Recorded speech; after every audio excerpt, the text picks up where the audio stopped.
शादी की पहली रात थी और मेरी पत्नी कब से पूजा कर रही थी। मैं कमरे में दाखिल हुआ तो वह मुझे देखकर घबरा गई। सुबह के 4 बजे तक वह सिर्फ पूजा ही करती रही। मैंने आगे बढ़कर उसे छुआ तो पता चला वह तो कब की मर चुकी है।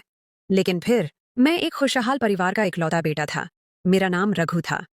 हमारा परिवार एक बहुत बड़े संयुक्त परिवार का हिस्सा था, जहां मेरे पिता के 4 भाई भी हमारे साथ रहते थे। यह घर एक छत के नीचे रहने वालों के लिए एक मिसाल था। हर कोई एक दूसरे की मदद करता, लेकिन इस खूबसूरत बगीचे में कुछ ऐसे कांटे भी थे जो हमारी खुशियों को छिपाए रखने की कोशिश करते थे। मेरी माँ का स्वभाव काफी सख्त था, लेकिन मेरे पिताजी इसके बिल्कुल विपरीत थे।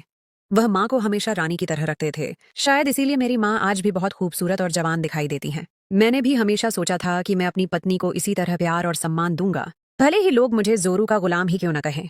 मेरे पिताजी ने मुझे सिखाया था कि एक पुरुष की सफलता उसकी पत्नी की खुशी में छिपी होती है और एक महिला तभी जवान रहती है जब उसे प्यार और सम्मान मिलता रहे। आखिरकार वह दिन आ ही गया जब मेरी शादी हो रही थी। मेरी दुल्हन का नाम नीना था। ससुराल वालों ने बताया था कि वह बहुत मासूम है और डिप्रेशन का शिकार भी रही है, इसलिए उसका बहुत ख्याल रखना। यह बात सुनकर मेरे दिल में उसके लिए और भी ज्यादा हमदर्दी पैदा हो गई। मैंने मन ही मन में फैसला कर लिया कि मैं उसे कभी अकेला महसूस नहीं होने दूंगा। वह नहीं चाहती थी कि किसी बड़े परिवार में शादी हो, लेकिन शायद यह उसकी किस्मत में लिखा था। मैंने उसके लिए बहुत सारे तोहफे खरीदे थे। मैं एक खूबसूरत परिवार का सपना देख रहा था और मैंने मन ही मन में नीना को सारी जिंदगी खुश रखने की कसम खाई थी। शादी की पहली रात, बारात के बाद मैं अपने कमरे की तरफ जा रहा था। मेरे दोस्तों ने काफी मजाक किया था, लेकिन मैंने उन सबको नजरअंदाज कर दिया था। मैंने अपनी जेब से अंगूठी का डिब्बा निकाला और जांच की कि कहीं दोस्तों ने कोई मजाक तो नहीं कर दिया, लेकिन अंदर एक खूबसूरत हीरे की अंगूठी चमक रही थी। मैं बहुत खुश था। जैसे ही मैंने कमरे का दरवाजा खोला, सामने मेरी दुल्हन बैठी थी। वह एक परी की तरह लग रही थी। मैंने उसका घूंघट उठाया तो उसकी मुस्कुराहट ने मेरा दिल जीत लिया। मैंने उसकी तारीफ की तो उसने भी शर्माते हुए कहा, आप भी बहुत अच्छे हैं। उसकी नाजुक आंखें, मुस्कुराहट और वह बारीक घूंघट, सब कुछ इतना मनमोहक था कि मैं बस उसे देखता ही जा रहा था। उसी समय उसने कहा कि वह जीवन की नई शुरुआत से पहले ईश्वर का शुक्रिया अदा करना चाहती है और पूजा करना चाहती है। मैंने तुरंत कहा, क्यों नहीं, तुम जैसी जीवन संगनी पाकर तो ईश्वर का शुक्रिया जरूर अदा करना चाहिए। मैंने कहा कि पहले मैं पूजा कर लेता हूँ, फिर तुम कर लेना। मैंने पूजा की और ईश्वर से प्रार्थना की कि मैं अपनी पत्नी का हमेशा ख्याल रखूंगा। ऐसा लगा कि मैंने आज खुद से वादा किया था कि मैं उसको कभी धोखा नहीं दूंगा। फिर मैंने नीना से कहा कि वह भी पूजा कर ले। मेरी बात सुनकर वह थोड़ी घबरा गई और कहा कि आज की रात वह सिर्फ पूजा करना चाहती है। मैं यह सुनकर बहुत खुश हुआ कि मेरी पत्नी इतनी नेक है। उसने जमीन पर एक आसन बिछाया और आरती पूजा करना शुरू कर दी। मैं चुपचाप बैठा उसे देखता रहा। रात के 12 बजे से सुबह के 4 बज गए थे, लेकिन वह अभी तक पूजा में व्यस्त थी। लेकिन अब जैसे ही वह सजावट में गई तो उसने सजावट लंबी कर दी। मुझे लगा कि शायद ईश्वर का शुक्रिया अदा कर रही है, इसलिए इतनी लंबी सजावट कर रही है। लेकिन मैं यह देखकर हैरान रह गया कि 10 मिनट बीत गए थे और वह अभी तक सजावट में ही थी। मुझे मजबूरन उसका नाम पुकारना पड़ा। मुझे पता था कि अगर पूजा में होगी तो अपनी पूजा तो नहीं तोड़ेगी, लेकिन उठकर जरूर बैठ जाएगी। लेकिन वह हिल भी नहीं रही थी। थोड़ी देर के बाद मैं उसके पास गया तो मुझे ऐसा लगा कि वह सांस ही नहीं ले रही। मैंने उसे उठाकर सीधा किया, मगर वह बेहोश हो चुकी थी। मैं हैरान भी हुआ और परेशान भी कि उसको क्या हो गया है। शायद वह थकान के मारे बेहोश हो गई थी, तभी तो सजावट से सिर नहीं उठा रही थी। लेकिन अचानक से उसका शरीर ठंडा पड़ने लगा। मैंने उसे जगाने की कोशिश की, उसके मुंह पर पानी के छींटे मारे, लेकिन वह बिल्कुल भी प्रतिक्रिया नहीं दे रही थी। मैं बार बार उसे पुकारने लगा। मैंने कहा कि नीना, तुम्हें क्या हो गया है। मैंने उसको पूरी तरह से झकझोरा इतनी जोर से कि अगर वह बेहोश होती तो उठ जाती, लेकिन मुझे तो ऐसा लगता था कि वह इस दुनिया से जा चुकी है। परिवार में हंगामा और इल्जामों का तूफान। मैंने अपनी माँ को बुलाया। अभी घर में कुछ मेहमान भी थे जो रात को हमारे घर ही रुक गए थे। उन्होंने सुबह अपने घर जाना था और बिना मेरे यह कहे कि हुआ क्या है, मेरे कमरे की तरफ चल पड़े। लेकिन जिस दृश्य को देखने की उनकी उम्मीद थी वह तो उनको न मिला। जब मेरी पत्नी को जांच की गई तो पता चला कि वह इस दुनिया में नहीं है। उसने जैसे ही पूजा के लिए सिर जमीन पर रखा, उसकी रूह परवाज कर गई थी। मेरे लिए दुख बहुत बड़ा था।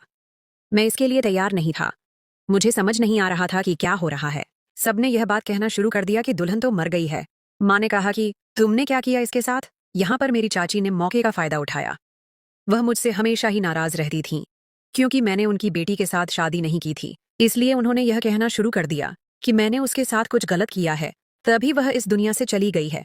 उनकी बेटी, जिसका नाम अरुणा था, उसने भी कभी मुझसे खुलकर बात नहीं की, लेकिन उसकी खामोशी में एक अजीब सा दुख था। मेरी चाची ने सबके सामने ऊंची आवाज में कहना शुरू कर दिया, रघु ने जरूर कुछ किया है। हमारी बहू इतनी कमजोर नहीं थी कि शादी की पहली रात ही मर जाए। मेरी माँ ने उससे लड़ना शुरू कर दिया और न जाने किसने मेरी पत्नी के माँ और बाप को फोन कर दिया। वे लोग आए और उन्होंने अपनी बेटी का हाल देखा तो उनकी हालत भी बहुत अजीब थी। वे अपनी बेटी को वहां से ले जाना चाहते थे। मेरे तो कान बंद हो गए थे। मुझे कोई पुकारता तो मुझे ठीक से उसकी आवाज सुनाई नहीं दे रही थी। खैर, वे लोग मेरी पत्नी को ले गए। मेरी पत्नी अब इस दुनिया में नहीं थी। नीना के माता पिता का अजीब व्यवहार और छुपा हुआ राज। हम उन लोगों को फोन कर रहे थे लेकिन वे जवाब नहीं दे रहे थे। हम उनके पीछे उनके घर पहुंचे तो वे दरवाजा भी नहीं खोल रहे थे। और जब दरवाजा खुला तो यही कहा कि आप लोगों ने हमारी बेटी को मार डाला है। अब आप लोग यहाँ पर क्या करने आए हैं? यह बात अपनी जगह ठीक थी कि आप अपने प्यारे बेटे की शादी करें और आपकी एक ही बेटी हो और शादी वाले दिन ही वह अपने पति के कमरे में मृत अवस्था में पाई जाए तो यह सदमा आपके लिए बहुत ही ज्यादा बड़ा होगा। लेकिन मेरी पत्नी के घर वाले अजीबो गरीब तरीके से पेश आ रहे थे। वे मेरी पत्नी की लाश को मुझसे छुपा रहे थे, मुझे उसके पास तक जाने नहीं दे रहे थे, हमें यह तक पता नहीं करने दिया कि आखिर उसको हुआ क्या था। मुझे तो ऐसा लगता था कि शायद उसके अंदर जान बाकी थी, लेकिन वे लोग उसको पहले ही वहां से ले आए थे। और मेरी माँ का कहना था कि तुम्हारी पत्नी मर चुकी है, मैं उसे देखना चाहता था। आखिर वह मेरी पत्नी थी, मुझे क्या इतना भी हक नहीं था कि मैं उसको आखिरी बार देख लेता? वे लोग दरवाजे के अंदर ही खड़े होकर बात कर रहे थे। मेरी माँ ने उनको समझाने की कोशिश की और आखिरकार उन्होंने दरवाजा खोला। उन्होंने कहा कि हमारे घर में भी अभी तक मेहमान हैं। हमारे घर मेहमान हमारी बेटी की शादी के लिए आए थे और अब उसकी आत्मा की शांति के लिए पूजा करके जाएंगे। आप लोगों ने क्या कर दिया? हम अपनी बेटी को दफन कर लें, उसकी आखिरी रस्में अदा कर लें, उसके बाद हम आपसे दो दो हाथ करेंगे कि आप लोगों ने आखिर ऐसा क्या किया कि वह मर गई है। मैंने उन लोगों को कहा कि मैं ईश्वर की कसम खाकर कहता हूँ कि मैंने कुछ भी नहीं किया। वह पूजा कर रही थी और पूजा के लिए बैठते ही उसकी रूह परवाज कर गई। इस बात पर उन दोनों पति पत्नी ने एक दूसरे की तरफ देखा। वे खामोश हो गए। उनकी शक्ल देखकर ऐसा लगता था कि जैसे वे कोई बात छुपा रहे हैं, लेकिन उसके बाद वह यही कह रही थी कि यह सब कुछ आप लोगों की वजह से हुआ है, आप लोगों ने ही कुछ किया है। एक अजीब राज का पर्दाफाश। मेरी और मेरे माता पिता की हालत बहुत ही अजीब थी। हमें ऐसा लगता था कि हमने कोई बहुत ही बड़ा गुनाह कर दिया है और हम अपराधियों की तरह उनके घर में बैठे थे। थोड़ी देर के बाद वहां जो लोग आए हुए थे वे एक दूसरे से अजीब और गरीब बातें करने लगे। तभी एक बड़ी औरत मेरी माँ के पास आकर बैठ गई। उसने कहा कि कुछ बहुत ही ज्यादा अजीब हो रहा है, पता नहीं क्या हो रहा है। वह औरत शायद इतनी बूढ़ी थी कि उसे यह नहीं पता था कि उसे यह बात हमसे नहीं करनी चाहिए थी, लेकिन जब उसने हमें यह बात बताई तो हम हैरान रह गए। उसने कहा कि कोई भी औरत इस लड़की को आखिरी रस्मों के लिए तैयार करने के लिए तैयार नहीं है। यह सुनकर हम लोग डर गए और परेशान भी हो गए। मेरी माँ ने कहा कि ये क्या मामला है, ऐसा क्यों हो रहा है और मेरी बहू को आखिरी रस्मों के लिए क्यों औरतें इनकार कर रही हैं। जब हमने यह बात मेरी पत्नी की माँ से पूछी तो उसने कहा कि ऐसी कोई बात नहीं है, बस लोग डर रहे हैं। अगर कोई लड़की अपनी शादी की रात ही मर जाती है तो उसके बारे में भी लोग अजीब और गरीब किस्म की बातें करते हैं। कहते हैं कि वह बहुत ही ज्यादा बदनसीब होती है और उसके पास जाने से आप पर बदनसीबी का साया पड़ जाता है, इसलिए लोग इस तरह की बातें कर रहे हैं। लेकिन थोड़ी देर के बाद दो औरतों ने हिम्मत की और वे आखिरी रस्मों के लिए तैयार हो गईं। उन्होंने कहा कि यह लड़की हमारी रिश्तेदार है, हम ये सब नहीं करेंगे तो कौन करेगा। ये जैसी भी थी हमारी अपनी थी। उनकी जबान से ये जुमला निकला तो मैं हैरान रह गया कि उन्होंने ऐसा क्यों कहा कि जैसी भी थी हमारी अपनी थी। मेरी पत्नी में कोई खराबी थी? लेकिन मेरी पत्नी तो बिल्कुल ठीक थी, कुछ गलत नहीं लगता था। वे लोग आखिरी रस्मों के लिए कमरे में चले गए। थोड़ी देर के बाद उन दोनों औरतों की चीखें चलाने की आवाजें आईं। वे इतनी बुरी तरह चीख चला रही थीं कि हम लोग हैरान ही रह गए थे। ऐसा लगता था कि घर में प्रलय आ गई है। इसमें से एक औरत तो बेहोश हो गई थी और दूसरी ने यह कहना शुरू कर दिया कि तुम लोग बहुत बड़े पापी हो, जालिम हो, चलो यहाँ से। वह बाकी औरतों को भी वहां से जाने का कहने लगी। बाकी लोग भी डर गए थे और इसमें से काफी सारे लोग चले गए थे। हम घर के लोग ही रह गए थे। मेरी पत्नी की माँ ने अपना सिर पकड़ लिया और रोना शुरू कर दिया और उसके बाप ने भी। मैंने भी कहा कि अब तो बता दो कि हुआ क्या है, ईश्वर के लिए आखिर यहाँ पर क्या हो रहा है। पहले मेरी पत्नी इस दुनिया से चली गई, उसके बाद आप लोगों का अजीब व्यवहार और कोई उसको छूने को भी तैयार नहीं है। और अब ये औरतें अंदर गईं तो ये ऐसे बाहर आई हैं कि जैसे इन्होंने कोई अजाब देख लिया है। ईश्वर के लिए मुझे बताओ कि क्या हुआ है, नहीं तो यह गलती का एहसास सारी जिंदगी मुझे तड़पाता रहेगा और मेरे लिए तो यही काफी रहेगा। मैं तो इसी में मर जाऊंगा। मेरे लिए तो यह दुख भी बहुत बड़ा है कि मेरी पत्नी मेरे होने से पहले इस दुनिया से चली गई। अभी तो मैंने उसके साथ ठीक से बात भी नहीं की थी। इतने सारे सपने सजा लिए थे मैंने और अब वह सपने कभी पूरे नहीं होंगे। नीना का पाप और महेश का बदला। वे दोनों रोते हुए हमसे कहने लगे, हम लोग बहुत ज्यादा गरीब थे, हमारे पास कुछ भी नहीं था, यहाँ तक कि 2 वक्त की रोटी भी नहीं होती थी, लेकिन हमारी बेटी बहुत ज्यादा खूबसूरत और समझदार थी। एक दिन इस पर एक आदमी आशिक हो गया जो बहुत ज्यादा अमीर था, लेकिन उसकी शादी हो चुकी थी और उसकी पत्नी की मौत हो चुकी थी। वह उम्र में हमारी बेटी से बड़ा था, लेकिन बहुत ज्यादा अमीर था और हमारी बेटी से बहुत मोहब्बत करता था। उसने हमारे घर आकर रिश्ता मांगा तो हमने इनकार कर दिया कि हम अपनी बेटी की शादी ऐसे इंसान से क्यों करवाएं जो हमारी बेटी से उम्र में बड़ा हो। लेकिन उसने बहुत ज्यादा मिन्नतें की, फिर भी हमने इनकार कर दिया। मगर एक दिन हमारी बेटी ने खुद कहा कि वह इस आदमी से शादी करना चाहती है क्योंकि वह बहुत ज्यादा अमीर है और वह कब तक जिंदा रहेगा। जब इस दुनिया से चला जाएगा तो उसकी सारी दौलत हमारी हो जाएगी। उसने कहा कि आप मेरी शादी इसके साथ करवा दें, लेकिन शादी करने से पहले वह हमें लिख कर दे दे कि उसके मरने के बाद उसकी सारी दौलत मेरी होगी। वह मेरी बेटी की मोहब्बत में इस कदर पागल था कि वह यह सब कुछ मान गया। उसने कहा कि अगर मैं इस दुनिया से चला गया तो मेरा सारा कारोबार और मेरा घर और मेरी सब गाड़ियां और जायदाद मेरी पत्नी के नाम हो जाएंगी। मैंने अपनी बेटी से कहा कि लेकिन वह इस दुनिया से जाने वाला तो नहीं है, तुम्हारी जिंदगी के कुछ साल तो इस आदमी के साथ ही गुजरेंगे, तुम क्यों अपनी जिंदगी बर्बाद करना चाहती हो। मेरी बेटी ने कहा कि जो मैं कर रही हूँ बिल्कुल ठीक कर रही हूँ, आप फिक्र न करें। इस आदमी का नाम महेश था, वह हमारी बेटी के इश्क में पागल था। ऐसी दीवानगी हम लोगों ने कभी नहीं देखी थी। मेरी बेटी कहती कि खड़े हो जाओ तो वह खड़ा हो जाता, मेरी बेटी कहती कि बैठ जाओ तो वह बैठ जाता। वह मेरी बेटी के तमाम नाज नखरे उठाता था, दौलत को पानी की तरह बहाता था। जिस चीज पर मेरी बेटी ने हाथ रख दिया उसी वक्त वह लेकर दे देता। हम मानते हैं कि जब हमने अपनी बेटी का रिश्ता किया तो यही सोचकर किया था कि यह मर जाएगा तो इसकी जायदाद हमारी बेटी को मिल जाएगी। लेकिन अब हमने यह बात अपने दिल से निकाल दी थी क्योंकि वह बहुत अच्छा इंसान था, वह हमारा भी बहुत ख्याल रखता था। हमारे घर के सारे खर्चे वही उठाया करता था। अपनी बीमारी में भी उसे हमारी बेटी का ही ख्याल रहता। वह उसके कामों में कोई कोताही नहीं करता था। उसे वक्त पर हमारे घर लाया करता था, जाता था, उसे शॉपिंग भी करवाता था, होटल से खाना वगैरह भी खिलाया करता था। जो भी कहती थी वह मान लेता था। लेकिन हम इस बात पर हैरान थे कि मेरी बेटी को उसकी कोई परवाह नहीं थी। वह जरा भी परेशान नहीं थी, यहाँ तक कि उसकी तबीयत बहुत ज्यादा खराब रहने लगी। एक दिन तो मैं खुद उसे डॉक्टर के पास ले गई। डॉक्टर ने कहा कि आपके दामाद के शरीर के अंदरूनी अंग जो कि बहुत जरूरी होते हैं जैसे कि दिल, गुर्दे वह खराब हो रहे हैं। समझ नहीं आ रहा था कि यह क्यों खराब हो रहे हैं, लेकिन वह बहुत तेजी से खराब होते जा रहे हैं और इस तरह तो ये इस दुनिया से चले जाएंगे। उसके पास बहुत पैसे थे। हमने कहा कि बेटा इलाज करो, लेकिन जिसके पास जाते तो वह यही कहता कि बहुत देर हो चुकी है, अब इनके पास ज्यादा वक्त नहीं है। फिर भी वह मेरी बेटी का ही दीवाना बना हुआ था। लेकिन मेरी बेटी को देखकर ऐसा नहीं लगता था कि वह जरा भी परेशान है। हमने उससे कहा कि तुम पूजा करो और अपने पति के लिए दुआ करो, हम तुम्हारे पति के लिए आज मंदिर में स्पेशल पूजा करवाएंगे। वह तो अचानक से फट पड़ी। उसने कहा कि मैं उसको मारने की तैयारी कर रही हूँ और आप उसकी सेहत के लिए दुआ मांग रहे हैं। यह सुनकर हम हैरान रह गए।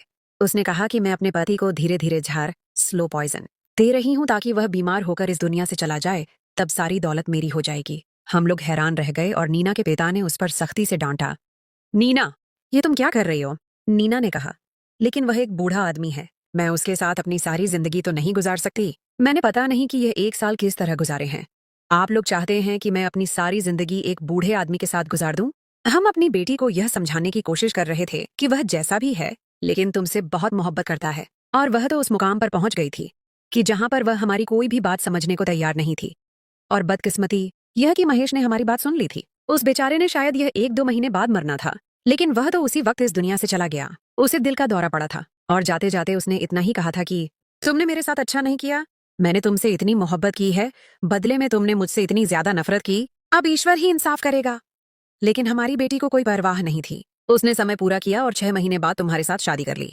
हमें नहीं पता था कि उसके नसीब में यह लिखा है, उसे उसके किए की सजा मिली है। अब उसका यह हाल है कि उसकी लाश अभी से ही गलने सड़ने लगी है और कोई भी उसके पास जाने को तैयार नहीं है। नीना की लाश का राज और चाची का झूठ, मैं यह सब सुनकर हैरान रह गया। मेरे दिमाग में यह आवाज गूंजने लगी कि मेरी पत्नी ने किसी का दिल तोड़ा था। उसके माँ बाप ने बताया कि वह कभी भी पूजा नहीं करती थी। हम तो हैरान हैं कि उसने पूजा कैसे की। शायद उसने तौबा कर ली होगी, सोचा होगा कि वह तुम्हारे साथ अपने बाकी की जिंदगी गुजारना चाहती है, इसलिए वह ईश्वर के सामने पूजा में पेश हो गई। लेकिन ईश्वर ने उसे उसी वक्त अपने पास बुला लिया क्योंकि उसने बहुत बड़ा पाप किया हुआ था। ये सब जानने के बाद भी मेरी यही ख्वाहिश थी कि मैं अपनी पत्नी को आखिरी बार देखना चाहता हूँ। मैं उसे देखने के लिए बढ़ा तो मैंने खुद पर अफसोस किया कि मैंने यह फैसला क्यों किया।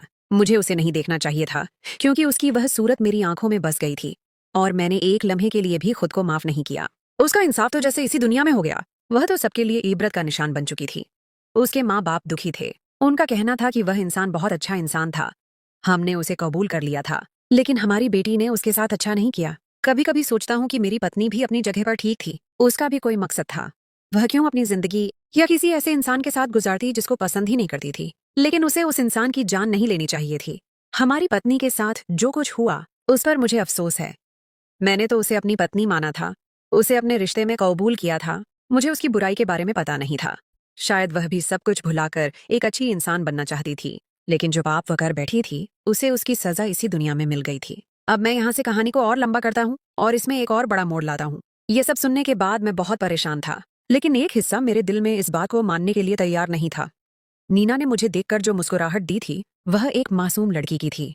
क्या एक हत्यारा इतनी खूबसूरत मुस्कुराहट दे सकता है? मुझे लगा कि इस कहानी में कोई और भी राज छुपा है। मैंने फैसला किया कि मैं नीना की मौत की असल वजह का पता लगाऊंगा। मैंने उसके माता पिता से और ज्यादा जानकारी पूछी। उन्होंने मुझे बताया कि महेश ने नीना को एक बहुत कीमती हीरे की अंगूठी दी थी जो उसने अपने हाथ पर पहन रखी थी। लेकिन जब हमने नीना की लाश देखी तो उसके हाथ में कोई अंगूठी नहीं थी। उसके माता पिता ने भी यह बात नोट की थी, लेकिन वे उस सदमे में थे कि उसका जिक्र नहीं कर पाए। यह सुनकर मेरे दिमाग में एक नया ख्याल आया। क्या वह अंगूठी महेश ने जानबूझकर दी थी, या उस अंगूठी के पीछे कोई और राज छुपा था? मैंने अगले दिन अपने परिवार में यह बात बताई कि मैं नीना की मौत की वजह का पता लगाऊंगा, लेकिन मेरे परिवार में कोई भी मेरी बात मानने को तैयार नहीं था। सब ने यही कहा कि इस लड़की के पाप थे और उसे उसकी सजा मिल गई। लेकिन मेरी चाची ने उस वक्त भी अजीब व्यवहार अपनाया और मुझसे कहा, रघु तुम क्या कर रहे हो? जो हो गया सो हो गया। मुझे उसकी बातों में एक अजीब सा डर नजर आया। मैंने उस पर शक किया और फैसला किया कि मैं इसकी जांच करूंगा। मैंने अपनी चाची के पीछे जाने का फैसला किया। मुझे इस बात का यकीन था कि वह कोई राज छुपा रही है। एक दिन मैंने अपनी चाची को चुपके से कमरे में जाते हुए देखा जहां नीना का सामान अभी भी मौजूद था। वह एक छोटी सी डायरी का पन्ना पढ़ रही थी और फिर उसे जलाने की कोशिश कर रही थी। मैंने उसको रोक लिया और वह पन्ना उससे छीन लिया। वह बहुत डर गई और मुझसे माफी मांगने लगी। उस पन्ने पर नीना का लिखा हुआ एक खत था। मेरे प्यारे रघु, जब तक तुम यह खत पढ़ोगे मैं इस दुनिया से जा चुकी हूंगी। मुझे अफसोस है कि मैंने तुम्हारे साथ बहुत बुरा किया है। मैंने एक आदमी की मोहब्बत का गलत इस्तेमाल किया और उसका दिल तोड़ा। मैंने महेश को धोखा दिया। उसने मुझे एक ऐसी अंगूठी दी थी जो उसने कहा था कि यह उसकी माँ की है और मैं इसे हमेशा पहने रखूं। उसने मुझे कहा था कि अगर मैं पूजा करूं तो यह अंगूठी मुझे एक खुशी देगी, लेकिन अगर मैं इसे अपने माथे पर लगाकर पूजा करूं तो यह मुझे सुकून देगी। मुझे नहीं पता था कि यह अंगूठी एक ऐसा जहर रखती थी जो धीरे धीरे अपना काम करेगा। मैंने तुम्हारे साथ एक नई जिंदगी शुरू करने की कसम खाई थी, लेकिन मेरे पाप मुझे माफ नहीं हुए। महेश ने मुझे धोखा दिया। उसने मुझे कहा था कि वह मेरे लिए अपनी सारी जायदाद मेरे नाम कर देगा, लेकिन जब मैंने उसकी मौत के बाद उसकी वसीयत देखी तो उसने कहा था कि अगर मैं 1 साल के अंदर मर जाऊं तो उसकी सारी जायदाद एक चैरिटी के नाम हो जाएगी। मुझे पता चल गया था कि वह मुझसे बदला ले रहा था। मैंने तुम्हारे साथ शादी करके एक अच्छी जिंदगी शुरू करना चाहा, लेकिन मेरे पापों का बोझ मुझे जिंदा रहने नहीं देगा। रघु, मैं जानती हूँ कि मैं एक अच्छी पत्नी नहीं बन सकी, लेकिन मैंने तुम्हारे साथ सच में मोहब्बत करना शुरू कर दिया था। मुझे माफ कर देना। मैं यह खत पढ़कर सदमे में आ गया था। यह खत एक ऐसी सच्चाई का खुलासा था जो मेरी चाची ने छुपा रखी थी। वह यह खत इसलिए छुपा रही थी ताकि मुझ पर इल्जाम लगे। इसके साथ साथ एक और सच्चाई भी सामने आ गई। मेरी चाची की बेटी अरुणा को भी उसी रात खबर मिली कि उसका होने वाला पति एक हादसे में मर गया है। चाची ने यह सोचा था कि अगर वह मुझ पर इल्जाम लगाएगी तो लोग अरुणा पर तरस खाएंगे और उसकी जिंदगी भी तबाह नहीं होगी। लेकिन हकीकत यह थी कि अरुणा का पति भी महेश का भाई था और उसने भी उनसे बदला लेने का फैसला किया था। नीना की मौत एक सोची समझी साजिश का नतीजा थी। महेश ने उससे बदला लेने के लिए यह सब कुछ किया था। मुझे नीना पर गुस्सा नहीं आया, बल्कि उस पर तरस आया। उसने लालच में आकर अपनी जिंदगी को तबाह कर लिया था। उसने एक इंसान का दिल तोड़ा और उसके बदले में उसे अपनी जान देनी पड़ी। मैंने इस घटना के बाद एक नया सफर शुरू करने का फैसला किया। मैंने अपनी चाची को माफ कर दिया और उनके किए का बदला नहीं लिया। मैंने नीना के नाम पर एक चैरिटी खोली जहां मैं उन महिलाओं की मदद करता हूं जो अपनी जिंदगी में मुश्किल वक्त से गुजर रही हैं। मुझे पता चल गया था कि मोहब्बत और नफरत दोनों ही इंसान की जिंदगी को बदल सकती हैं।